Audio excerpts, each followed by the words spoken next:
morning. You are at Nonviolence Radio. I'm your host, Stephanie Van Hook, and I'm here in the studio with my co-host and news anchor, Michael Nagler. We are from the Minutes-Ben Center for Nonviolence, and we promote the practice of nonviolence worldwide.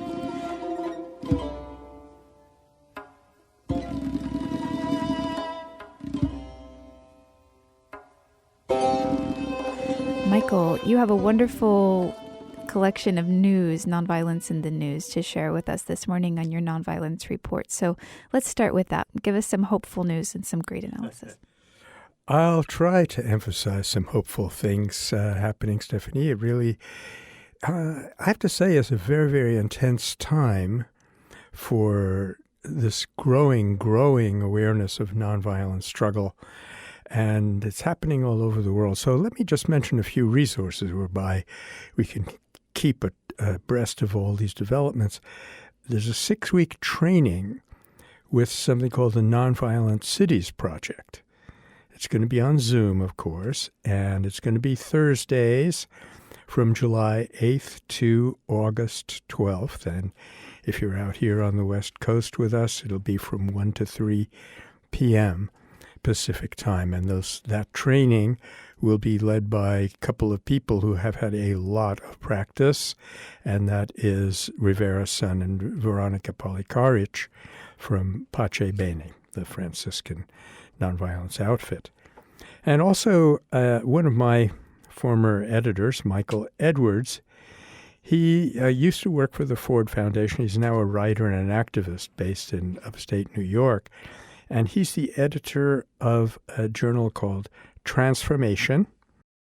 You can find his website at, one word, futurepositive.org. And he has now listed 30 articles that have appeared over the years on nonviolent protest. So that is a very useful resource. Now, at the Gandhi Institution in Mumbai, which you'll find at mkgandhi.org, there's a story about a Parsi aristocrat, a woman named Khurshid-Ben Naoroji, who went to the northwest frontier, which was already an unusual and dangerous thing for an unaccompanied woman to do. And the biggest problem up there at the time was banditry, the famous dacoits. And so she went, she was a trained soprano. She went and sang for these bandits and succeeded in winning a lot of them over. That was a remarkable nonviolent event, and it reminds one of Gandhi's closest disciple, Vinoba Bhave, who one time was approaching an area in Maharashtra called the Chambal Valley. And people approached him and said, no, don't go in there. It's infested with dacoits. And he immediately approached their vocabulary and said, it is not infested, it is inhabited. And these are not dacoits, these are people who have taken to crime, possibly because they needed to. And that's what he did. He didn't sing, but he went among them and he told them, it was quite remarkable, really. He said, come to me, turn in your weapons, I will have the police arrest you, or I will hand you over to the police, but they will promise not to harass your families. And that was the thing that they were mainly worried about.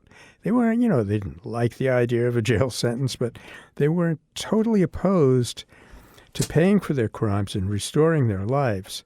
But they were terrified that the police might then use the opportunity to harass their families. So by telling them that, it's just incredible. This one grainy old black and white photo of Vinoba sitting, eyes closed, foot of a tree, and these bandits, one after another, coming and dropping on the ground these, expensive high-powered rifles and telescopic sights and so forth.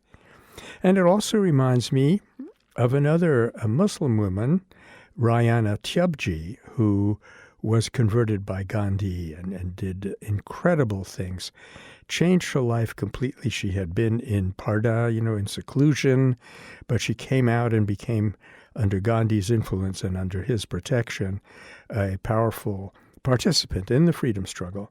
And she made a very insightful comment at one point.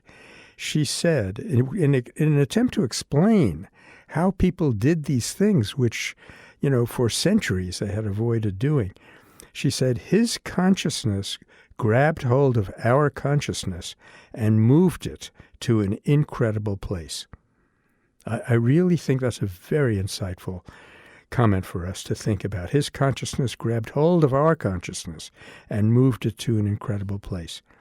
And of course, that was decades before the discovery of mirror neurons, which are the physical mechanism in our central nervous system by which this is the process that happens. A person, particularly a person in a deeper state of consciousness, is able to directly affect the consciousness of onlookers, whether they be opponents or the reference public, as we call it, that's looking on. Now, I'm going to hop over to an event that has taken place in Germany recently. It's at the Büchel Air Base, and we have about 20 nuclear bombs there, and NATO wants to upgrade them with brand new nuclear bombs. So there's a long history of Germans resisting the nuclearization of Germany, making it a prime target if World War III, God forbid, were to break out. And I remember a little ditty they used to sing where der Papa und der Oma wollen Frieden in Europa. Oma und Papa wollen Frieden in Europa, meaning Grandma and Grandpa want peace for Europe. So there have been previous civil disobedience there where people deliberately cut through the perimeter fence. It's a highly armed fence, surveillance cameras, motion sensors, and a deep concrete foundation. So there are those who have cut through the fence. I'm going to get back to that in a second. But this time what they're planning to do is not go through the fence, but under it. Okay? And so they're converging on the base with shovels that are painted pink. And they will not be digging holes to hide and die in. But their goal will be to reach the runway and prevent the launching of these Tornado fighter bombers to practice nuclear war games. So the point I wanted to make here is it's a very good maneuver to shift from the symbolic to actual obstruction. As I've often pointed out, we tend to rely too much on symbolism in the peace movement, and often that is a futile thing to do. But they have started with these symbols of the painted pink shovels. But what they're going to try to do actually is get to the runway and actually obstruct, prevent the launching of Tornado fighter bombers. So this is an example of obstructive action as opposed to constructive action, but very much called for from the nonviolence point of view. And here's a statement by one of the protesters. We have a vivid picture in front of our eyes in which each and every one can go as far as their own determination allows. You can join in digging until the police ask you to stop and then hand over your shovel to another person, protester. Or you can peacefully continue to dig until you're arrested. You can picnic near the diggers and be a witness. So that's all in the invitation to the event. And they say if you plan to join in for the digging, we ask you to arrive no later than Saturday, July 17th at 4 p.m. so that you can get to know one another, do nonviolence training, make affinity groups, and then do the other preparations. So this action is not isolated. It's part of an international week of action that's planned for the July 12th to 20th campaign. And there's a lot of really good elements in this plan, which indicates how we have learned a good bit about nonviolence in the last few decades. And their motto is, Büchel ist überall, atomwaffenfrei jetzt, which means Büchel is everywhere. End the nuclear weapons now. Atomwaffenfrei means nuclear free now. Jumping back to the U.S. now for a minute, there are 3 scholars from the MIT University's Media Lab, and they've done a finding of the impact of social media.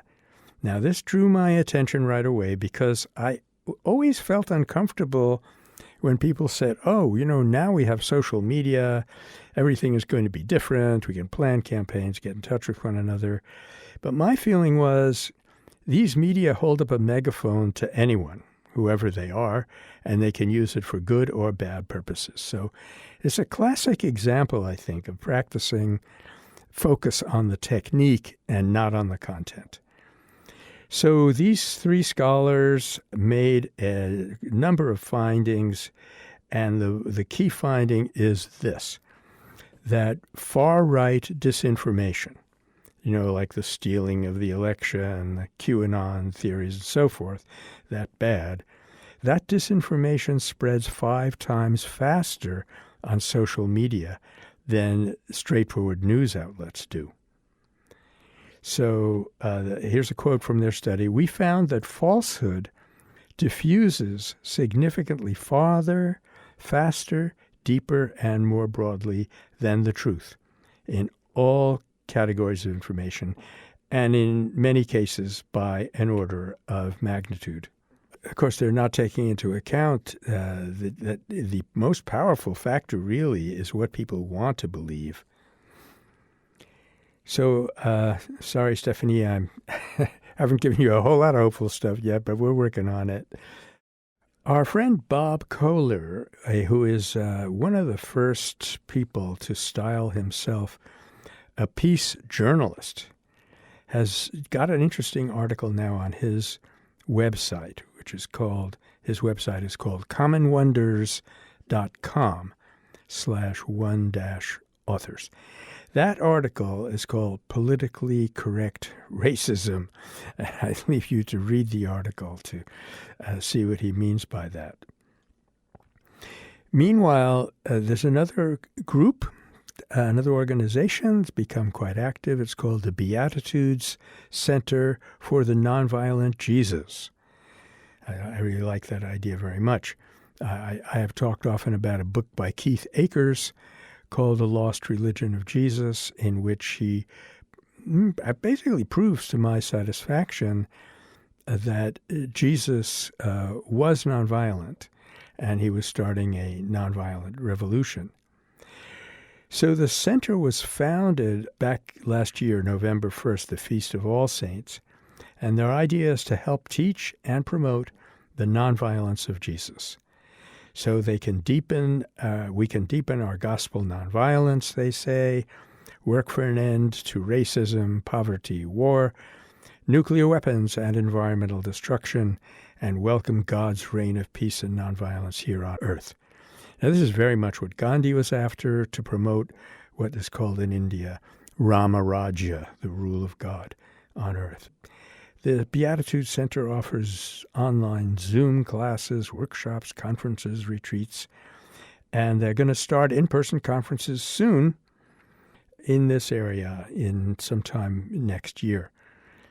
And this is from a friend, Father John Deere, who works with Pace Bene and, of course, is a co-founder of the Beatitudes Center. Now, here's something that I think is giving us a lesson in the limitations of what you might call strategic nonviolence as opposed to principled nonviolence. The main difference being strategic nonviolence. You may not be using physical overt violence as a tactic, but you are not harboring love in your heart for the opponent. So there's a whole phenomenon now known as doxing, which is basically outing. So there's some growing effort by left-wing activists to punish members of far-right groups, accusing them of violent behavior. And, though this part really makes me squirm, exposing them to their employers, family, and friends. So it does show the limits of the technique because, for example, they doxed somebody named Dawson, and Dawson is unrepentant for his role in galvanizing a mob to harass people. So at best, what we have here now, to use nonviolent vocabulary, this is what's called coercion, not persuasion, where if the doxing works, which is already an if, it will stop a person from doing what they were doing, and sometimes that's what you need to do. But it will not change their mind and heart, which means the change is going to be temporary and could easily be reversed. But as I say, sometimes you just need to do this because, protection of human life comes first. So, for example, when Augusto Pinochet was outvoted and sent out of office in Chile, he did not change his mind and heart. He died unrepented a decade or so later in Spain. But they did stop him from disappearing people and torturing them and killing them. So, it had to be done. It's all a question, as it often is in nonviolence, of knowing your timing.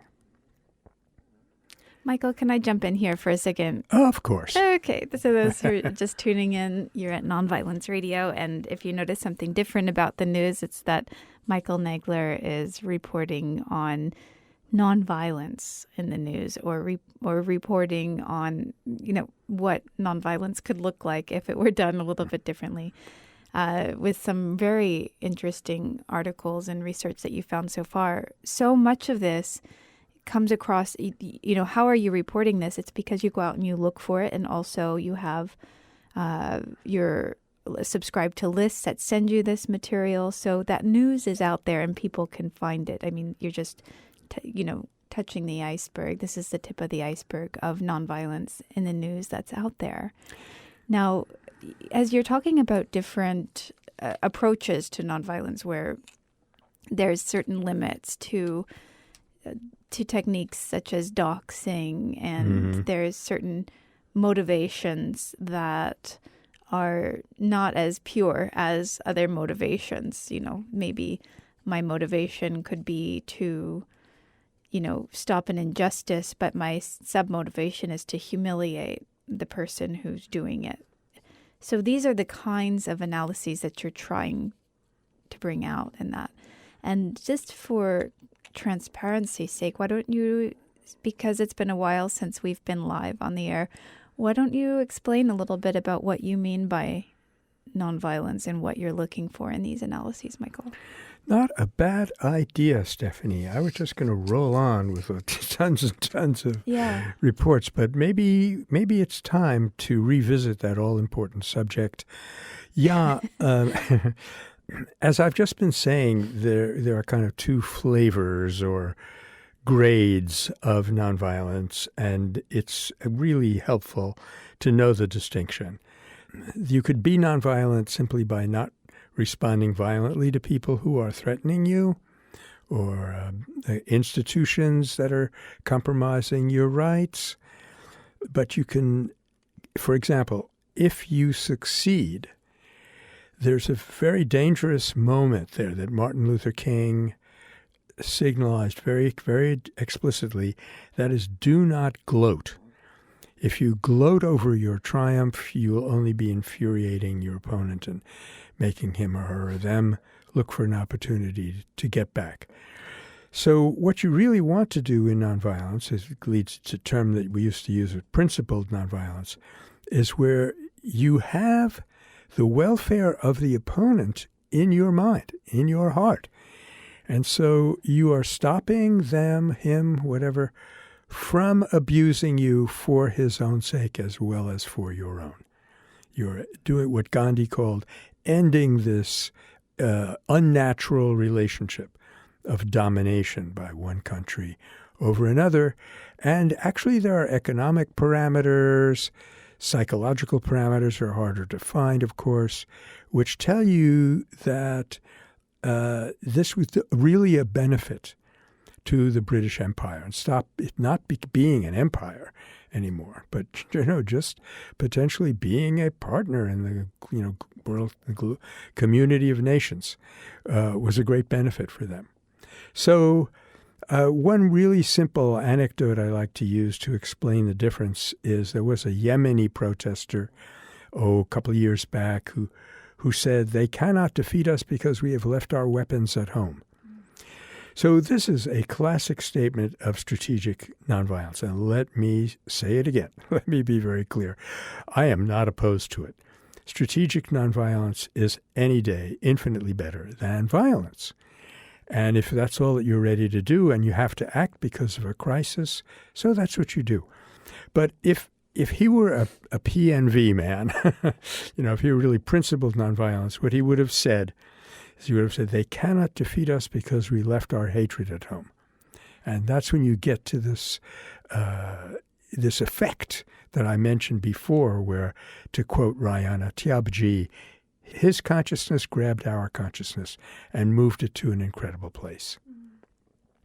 So strategic nonviolence is the refusal to do harm, which could be for only strategic reasons, because you know that trying to do harm is going to make things worse for you.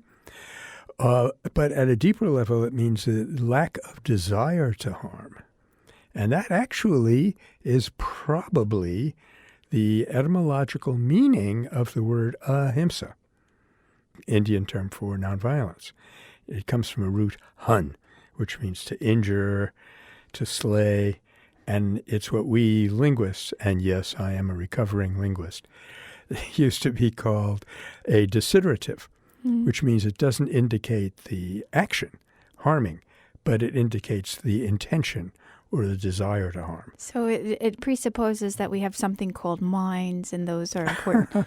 And because so much of modern life tends to deny the existence of mind, and meaning that, yeah, sure, people read or we put things into the mind, but we don't have the same kind of discrimination of things that we put into the mind as much as we have about, like, food, for example, like health food. And it doesn't mean that you're not capable of anger or hatred. So can you speak to that? I would love to, because that is a critical point. If you are not capable, for some reason, of violence, the surprising fact is you're also not capable of nonviolence, at least not in the principled sense.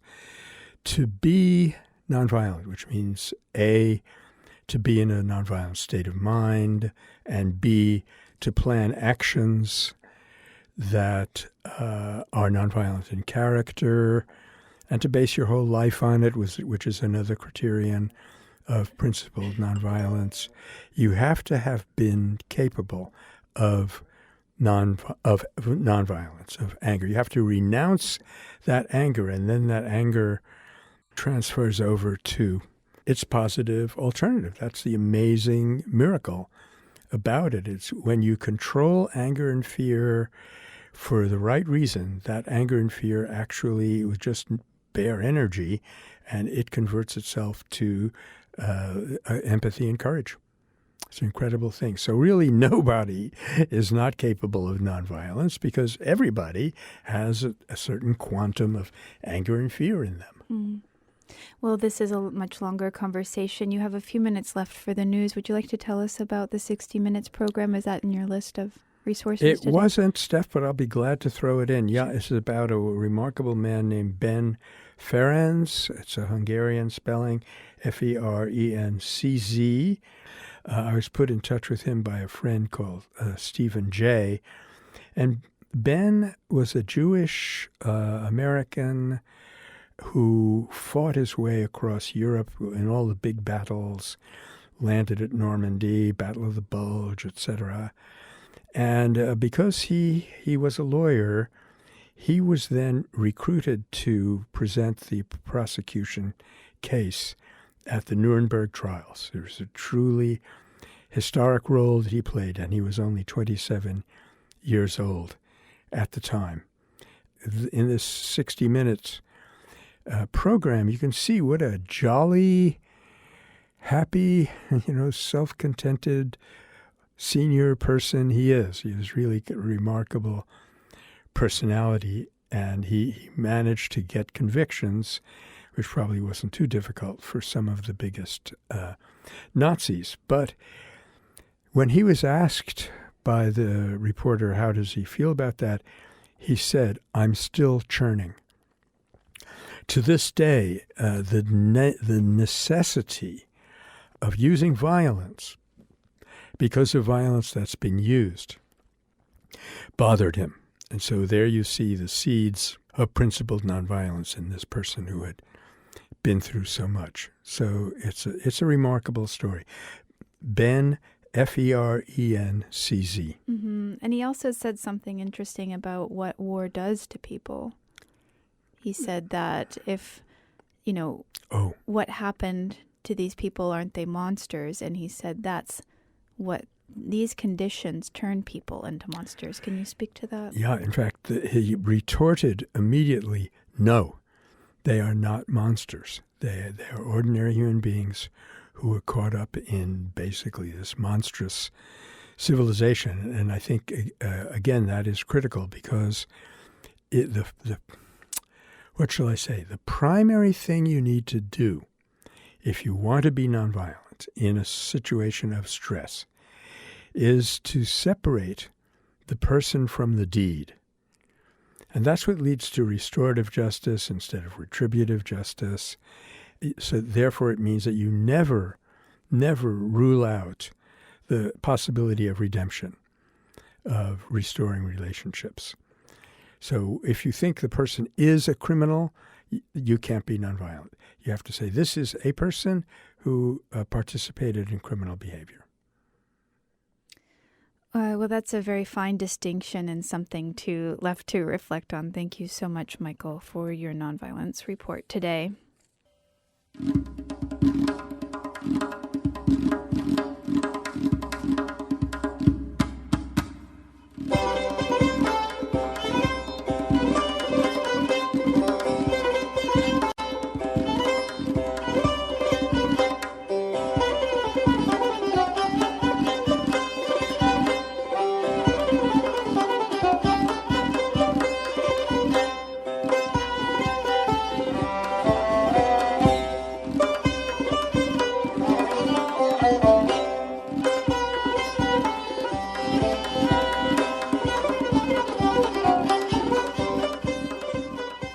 So coming up next on our show, we'll be speaking with independent scholar and researcher Safoora Arbab on nonviolence and utopias and how this connects to a deeper awareness of our need for self-transformation and even the role of feminism in our lives. So do stay tuned.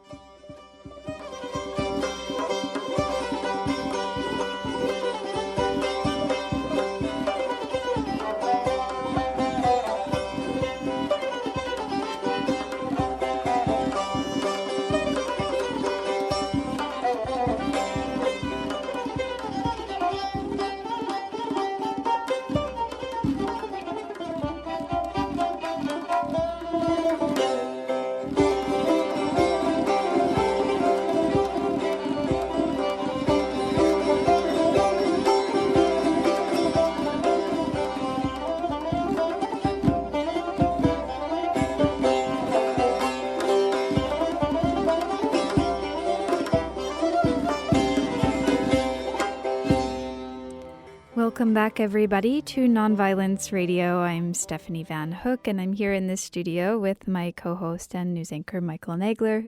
So we have a guest today who is going to talk to us about an important aspect in nonviolence, which is the power of self-transformation, but also its relationship with utopian thinking. And her name is Safoora Arbab, and she's an independent scholar who holds a doctorate from the University of California, Los Angeles, UCLA, in comparative literature.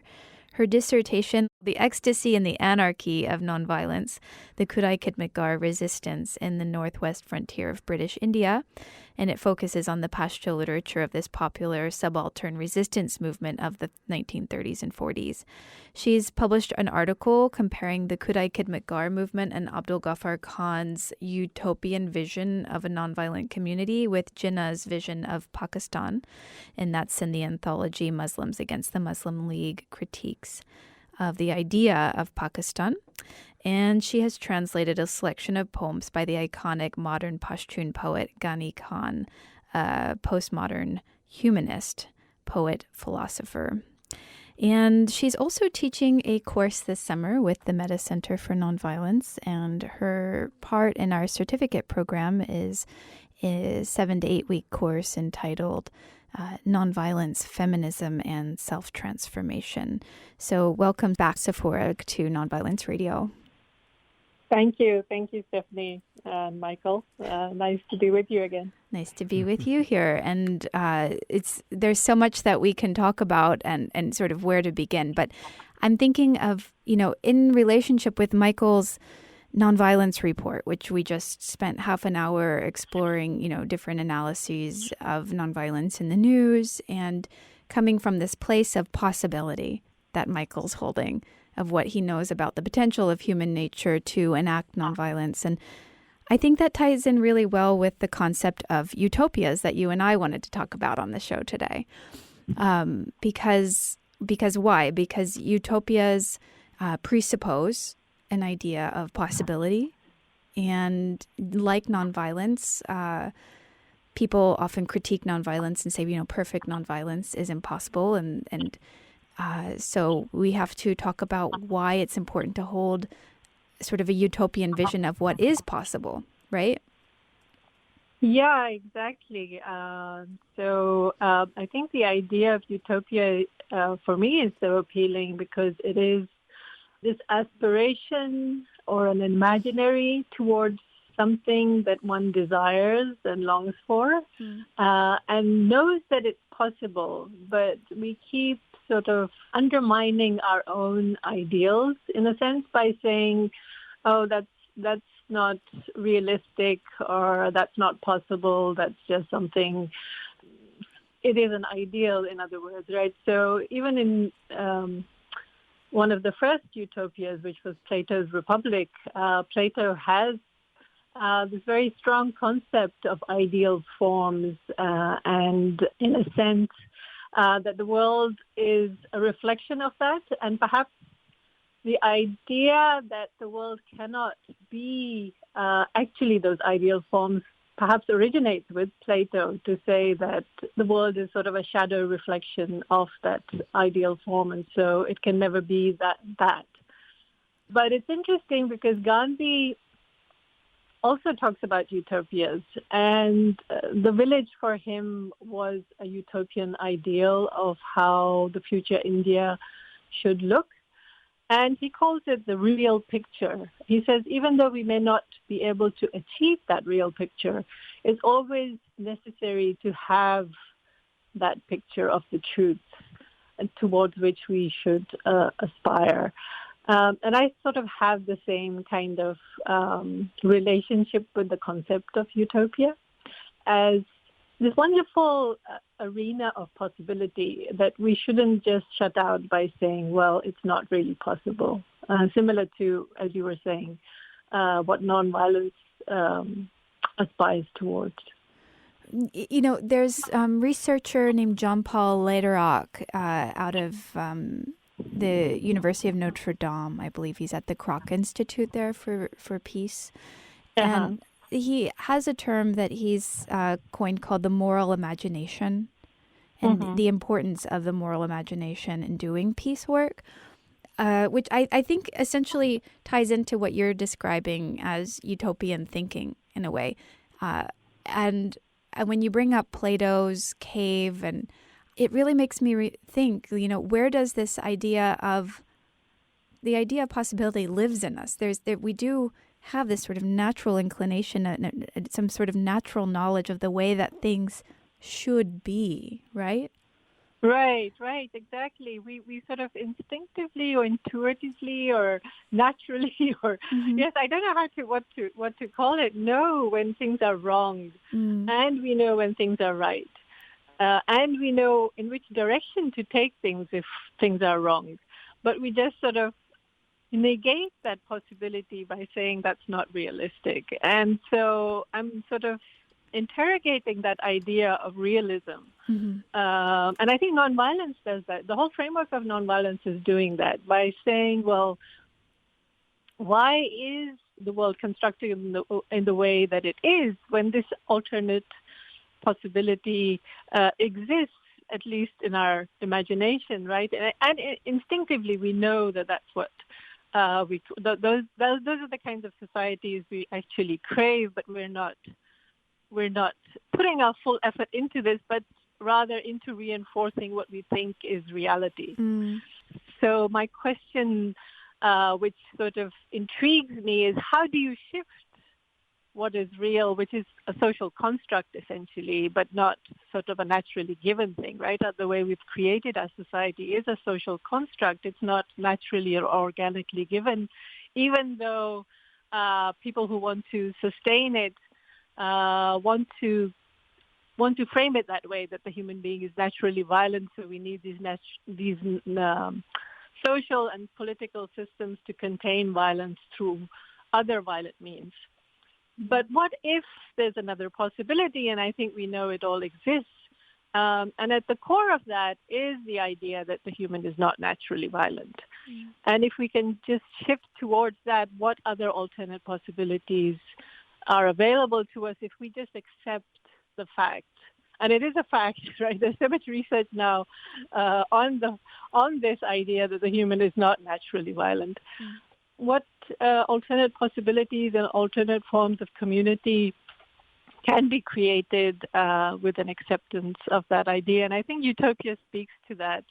Even the original Utopia of Thomas More is speaking to that, although it's unclear whether More was the title Utopia, whether it referred to no place, which is from the Greek utopos, O-U, and then topos, or it was referring to the Greek Utopos. I'm not sure if I'm pronouncing it properly, but the Utopos is EU topos, which means the best place. So Utopia can essentially, the idea of Utopia is both. Is it no place, not possible, or is it the best of places towards which we can see how alternate forms of community can be organized? Safoora, you preempted what I was going to say about U and Eu. That epsilon unit is pronounced Utopia. But I also wanted to mention that this false belief that we cannot evolve anymore is rooted in materialism, that we think that since our bodies are okay, we don't have to evolve eyes in the back of our head or anything, that evolution is over.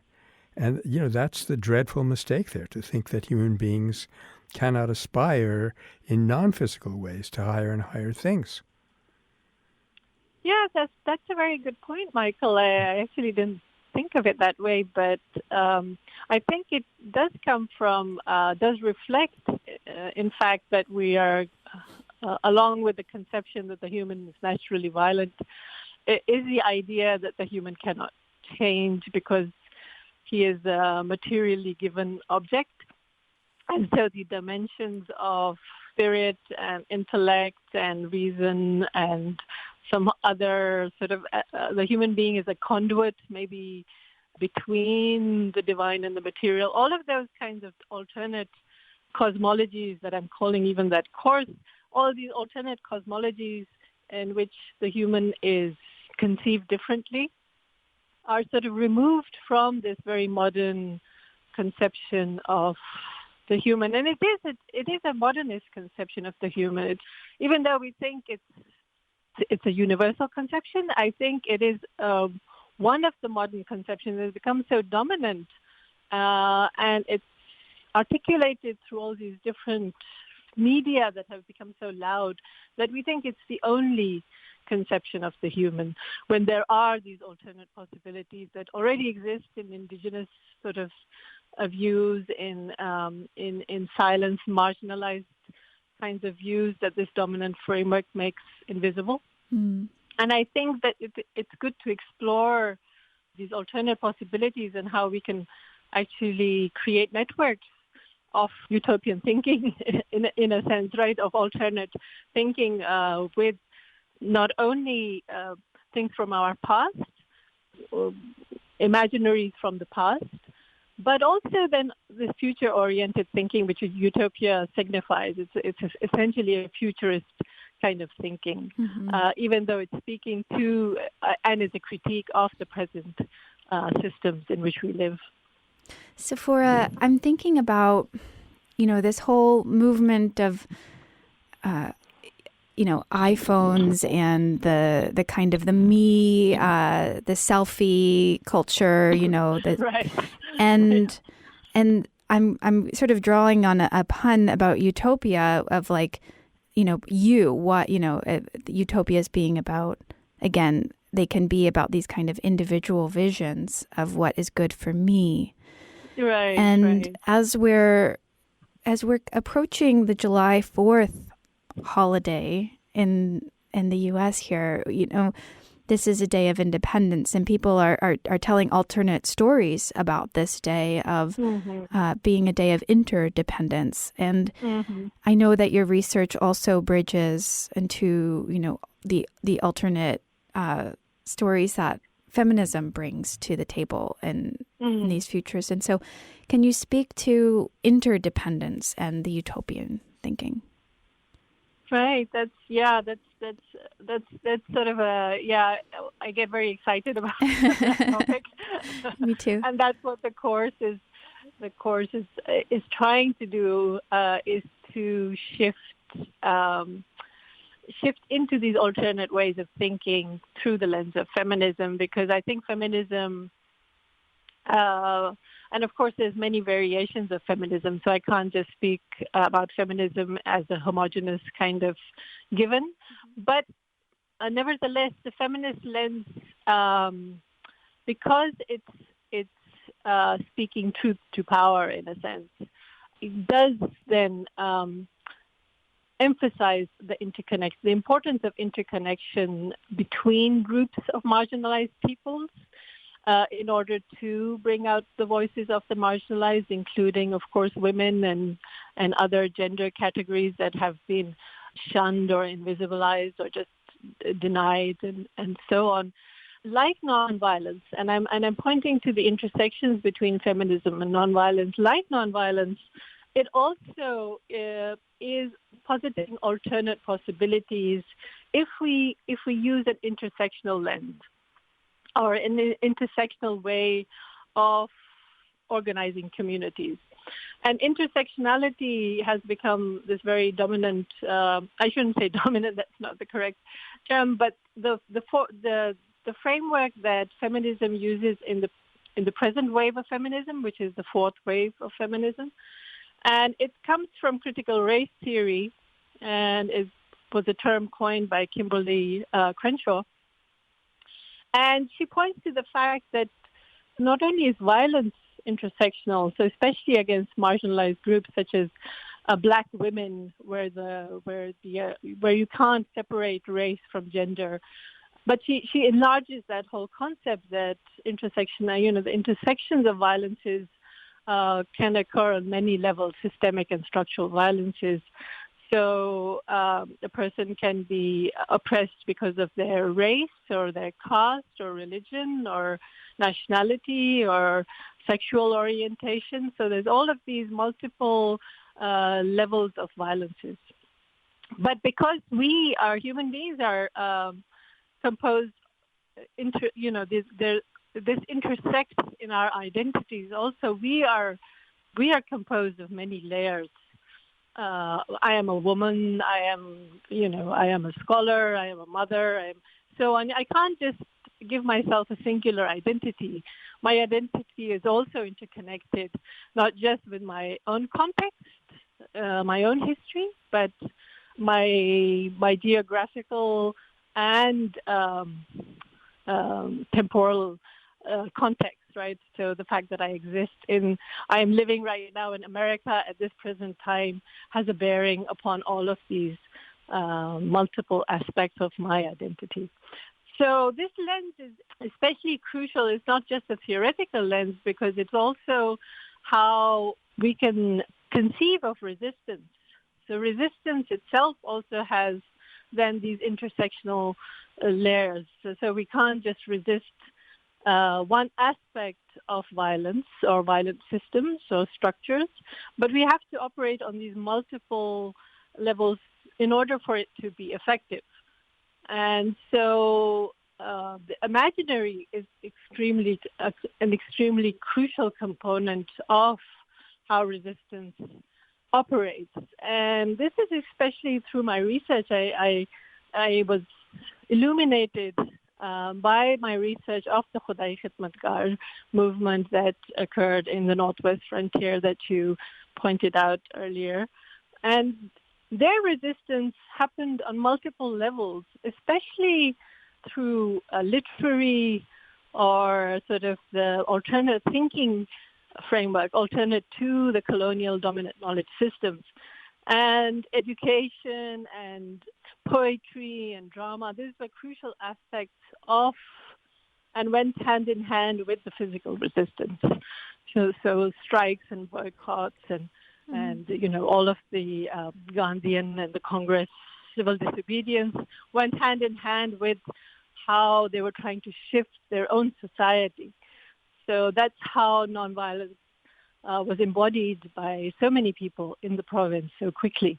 And so all these interrelationships of both violence and resistance to it through nonviolent means have to be addressed, I think, in order for a real change for our utopian visions, or at least for going in the direction of our utopian visions, even if they cannot be fully realized. There's these caves in India called the Ajanta caves, which were over hundreds of years. Monks would come in these Buddhist caves and chip away and create these incredible temples in the rock. And the monks essentially believed that they were going to come back in the next life and keep working on these caves. And so they had to have that image of that finished product in mind, even though they know in their own lifetime they're not going to see the end either. And so it's not just in resistance movements. I mean, it's in everything that we do, that and especially in the creation of art.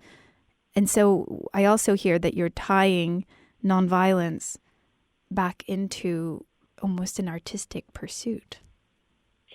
Yeah, I think also this is a Platonic kind of, we're back to Plato, where he separates the aesthetic from the political, and especially poetry from politics. And I think that sort of does a disservice. Again, we do need all these aspects of being human in order to address alternate possibilities. And so I don't think that art should be separated from the political or from forms of resistance. I think it informs it and enriches it greatly. I think we should accept all aspects of human beingness in our doingness. So not to separate the two, and not to separate theory from practice, and not to separate, all these binaries, including, the binary of practice, which happens a lot in nonviolent communities. Of, well, here is the practical way to do it, and let's not go into the theoretical aspects of it. We need to do something about what's going on and not try to understand it. And I think having this broader framework of understanding through spiritual and theoretical and all of these non-tangible ways, makes our resistance that much more informed. Like you were saying about the Ajanta caves, the artists, they had this greater vision, and then they could carve out this beautiful artwork or statues. And they're, of course, not just artwork. It's a temple, right, also. So it has this greater significance for human beings. And so to keep that in mind, I think that will make creating these alternate possibilities so much more viable. Safoora Arbab, thank you so much for joining us on the show today. And I hope that people can find your course at the Meta Center's website, metacenter.org. This for our certificate program. Safoora will be teaching a section for 7 to 8 weeks on alternate cosmologies, feminism, nonviolence, and self-transformation. Thank you so much again for joining us today, Safoora. Thank you, Stephanie and Michael. It was really nice to talk to you.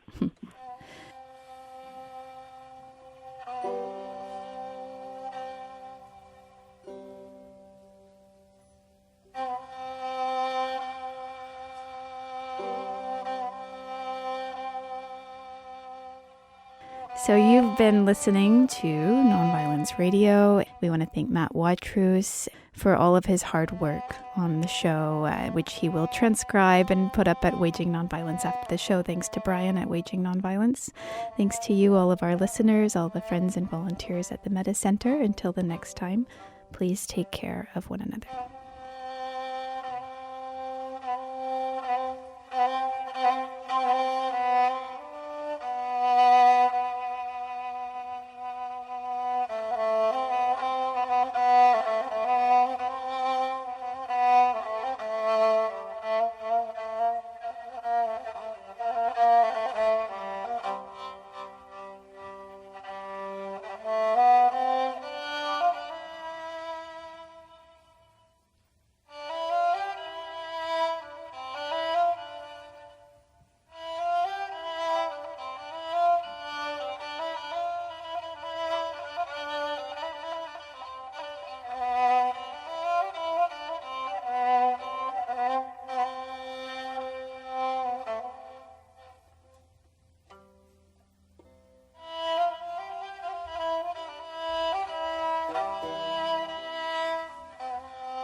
you.